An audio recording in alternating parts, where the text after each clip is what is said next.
All right, guys, important tip for your volleys. When you come to the net or when you volley from the back as well, the top of the racket needs to be higher. I say it again, the top of the racket, not the racket, because then I don't see. Yeah, it happens to a lot of recreational players that we say, racket up, meaning the racket head guys, and they go, they cannot see. So the racket doesn't need to be that high.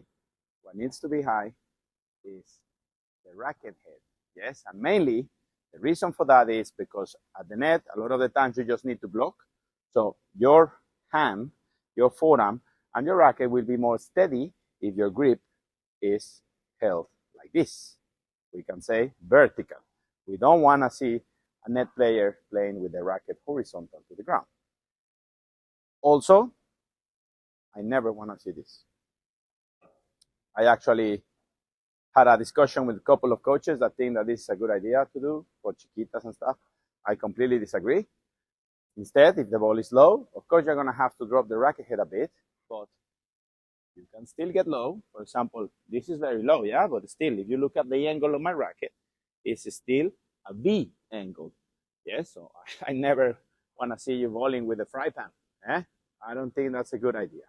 But anyway, now the volleys are so simple, yes, but they are difficult.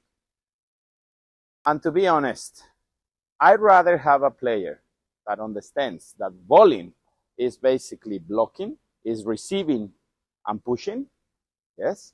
If it's more advanced, is receiving and slicing, yes, than a player that we have a lot of players that come here and think they are so talented and so crafty, and they, for some reason, think that the more they do, the better they will volley, yeah?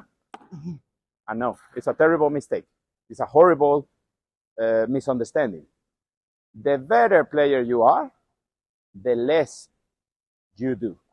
So I'd rather have a guy that wants to improve what he's doing, understanding impact point, and then when he gets better, he says, okay, so I can actually play high to low, okay. Okay. And the player, yeah, that thinks that you need to do a big swing, and the bigger the follow through, the better player you are. That's just not realistic, guys. So keep it small, keep it sharp, and don't forget the V shape on your wrist and racket.